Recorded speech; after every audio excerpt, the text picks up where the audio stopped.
नमस्कार. English with Marathi चॅनलमध्ये तुमचं स्वागत आहे. आणि आज पहिला धडा, त्याला लेसन 1. आणि आपण डायरेक्ट अनेकवचनी शब्दांपासून सुरुवात करणार आहोत. अनेकवचनींना इंग्लिशमध्ये प्लुरल म्हणतात, PLURAL.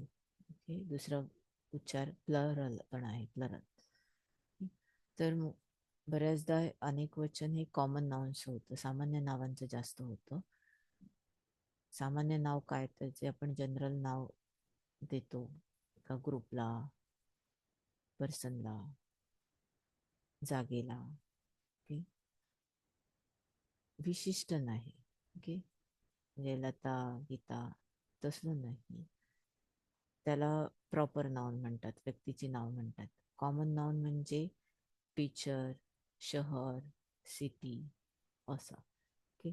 तर इंग्लिशमध्ये काही नियम आहेत ज्यामुळे एक जो कळतं की हे सिंग्युलर आहे की प्लुरल आहे, एकाबद्दल बोलतात की बऱ्याच गोष्टींबद्दल बोलतात. तर काय नियम आहेत ते आपण जाणून घेऊ. पहिला साधा नियम आहे की शेवटी एस लावायचा. एक नाउन, मेनी नाउन्स. एक एक्झाम्पल, मेनी एक्झाम्पल्स. एक लेसन, मेनी लेसन्स. जस्ट इथे एस लावला आहे. ओके. असे बऱ्याच शब्दांना अनेक वचनीमध्ये बोलायचं असेल तर आपण एस लावतो. पुढचा नियम आहे की ईएस लागतं, पण ईएस नाही, सगळ्यांनाच नाही लागत. जर तो शब्द ह्या लेटर्सनी एंड होत असेल तर एक्स, CH, SH, एस. मी काही काही वेळेला ओ एंडला असेल तरी सुद्धा हा नियम आहे, पण सगळ्याच केसेसमध्ये नाही. तर इंग्लिशमध्ये नियम आहेत आणि त्याचा अपवाद पण आहे. तर जसं आपण वाचतो, बोलतो, त्याच्यातून आपण ते लक्षात घेतो. आता एक्स आहे, त्याचे उदाहरण काय आहे? Box, many boxes. एक बेंच, मेनी बेंचेस, अनेक बेंचेस. आता आपण हा नियम बेस्ट विशेष मध्ये आपण बघितलाय. आपण बेस्ट विशेष देतो किंवा घेतो, बऱ्याचदा आपल्याला मिळतात. तर त्याच्यात ईएस का लागलाय, तर तो विश मध्ये SH आहे. ओके. जसं बस एंडिंग विथ एस तर मेनी बसेस. एक क्लास तर अनेक क्लासेस. आता इथे शब्द जे ओ ने एंड होत आहेत, मँगो, मँगोज. ओके. प्लुरल त्याचं ईएस आहे. एक पोटॅटो, मेनी पोटॅटोज. कळत नाही की एस आहे की ईएस आहे, पण आपण जेव्हा लिहितो तेव्हा बरोबर ईएस दिसला पाहिजे ह्याच्यात.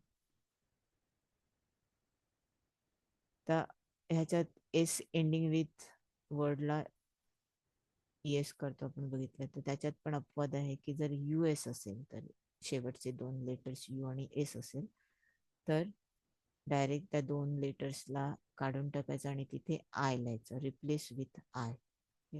उदाहरण काय आहे, तर कॅक्टसचं कॅक्टाय होतं. आता इथे आय आहे, त्याचा आय उच्चार आहे, कॅक्टी नाही, कॅक्टाय. ओके. फंगस, फंगाय. ओके. अजून एक नियम. आता ह्याच्या पुढचा जो नियम आहे अनेक वचनी करताना, त्याच्यासाठी थोडस स्वर आणि व्यंजनचं नॉलेज पाहिजे, तर मी पटकन ते कव्हर करते ते. तर आपल्या मराठीमध्ये कसं आहे, आधी आपण स्वर शिकतो अ आ इ ई, आणि नंतर मग व्यंजन शिकतो क ख ग घ. कारण आपण स्वर व्यंजनवर अप्लाय करतो आणि मग त्याचं क का की की होतं रे. इंग्लिशमध्ये एकत्र आहेत ते सगळं, त्याला अल्फाबेट्स म्हणतात, 12 खडी एकच आहे. आणि त्यातले 5 जे लेटर्स आहेत त्याला स्वर ओळखलं जातं. ओके. तर इथे जे मी हायलाइट केलेलं आहे ब्ल्यू मध्ये, ते स्वर सांग, AEIOU. पण आपण पूर्ण अल्फाबेटच बोलूया पटकन. ABCDEFGHIJKLMNOP. QRSTUVWXYZ. आणि ट्यून कशी आहे याची? ABCDEFGHIJKLMNOP QRSTUVWXYZ. झेड पण म्हणतात, झी पण म्हणतात. त्यातलं AEIOU हे स्वर आहेत. पुढचा नियम बघूया आपण. पुढचा नियम असा आहे की जर तो शब्द वाय ने एंड होत असेल तर, पण तो वाय जो लास्ट लेटर आहे वाय त्याच्या आधीचं लेटर जे आहे ते कॉन्सोनंट पाहिजे. कॉन्सोनंट म्हणजे काय? AEIOU नाही. हे बाकीचे जे सगळे ग्रीन लेटर्स आहेत ते. ओके, हे अपवाद आहे. स्वर असेल तर नाही, कॉन्सोनंट असेल तर हो. तर काय आहे नियम? जर कॉन्सोनंट असेल तर आपण त्या वाय ला आय करायचं आणि मग ES लावायचं. तर बेबी, तर बी आहे हा कॉन्सोनंट आहे, राईट. इथे ग्रीन मध्ये आहे बी. तर बी आहे तर आपण त्याचं आय करायचं आणि ES करायचं. One baby many babies. एक सिटी मेनी सिटीज. आता की, चावी, राईट. एक की मेनी कीज. तर वायच्या आधी बघितलं तर इथे ई येतोय जो स्वर आहे. AEIOU, right. ई आलेला आहे. तर ह्याला तो नियम लागू पडत नाही. तर आपण पहिला नियम वापरतो, जस्ट एस लावायचा. ओके.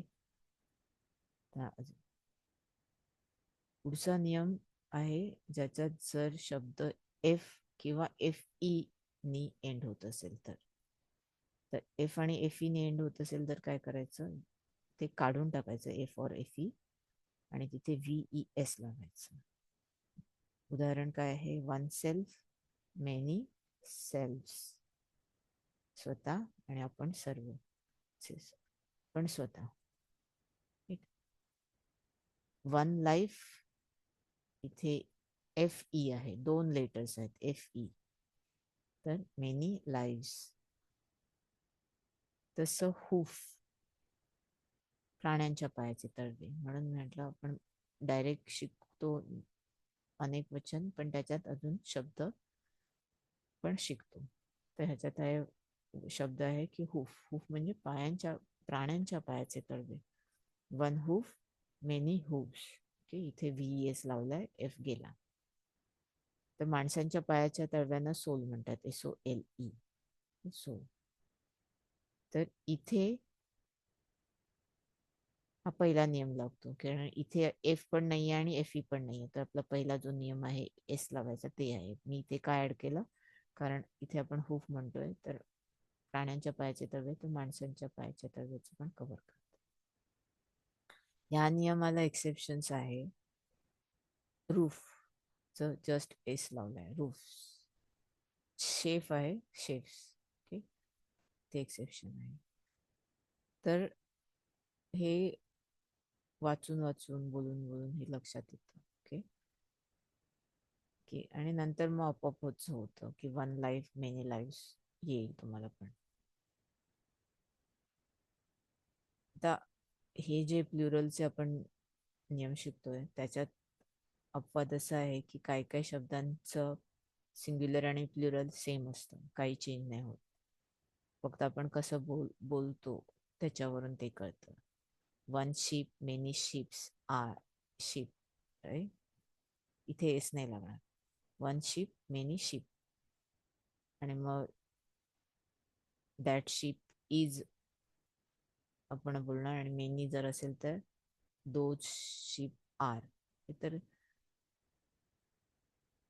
कॉन्टेक्स्ट मध्ये कळतं की आपण एक वचन बोलतोय की अनेक वचन ऐकतोय असं. तर डिअर, डिअर. इथे आहे dear. Okay. Species, species. Fish, fish. तर इथे आपण बरेचदा फिशेस ऐकतो की एच नी एंड झालाय म्हणून ES. ते पण तो नियम वापरतात, पण फिशचं प्लुरल काही नाहीये, फिशच आहे. पण एक अपवाद बघितलेला आहे की जर fishes can be use Wien talking about different species, वेगवेगळ्या कॅटेगरीचे फिश आहेत, तर फिशेस बोलू शकतो, पण जास्त करून फिश आणि फिश एकच, अनेक वचन एक वचन एकच आहे. आता काय काय अजूनच भलता प्रकार आहे जे आपल्याला तसंच्या तसं लक्षात घ्यायचं आहे, त्याच्यात कुठला नियम नाही आहे. पण इथे तर स्वर जो आहे तो दुसऱ्या स्वर मध्ये चेंज होत आहे. ओके, ते असंच लक्षात ठेवायचं. तर पुरुष म्हणजे मॅन, एक man, many men, one woman, many women, one child, many children, मुल, एक tooth, many teeth, brush your teeth, plural येणार, सगळे ब्रश घासा, one foot, many feet, one mouse, many mice, goose, गीस.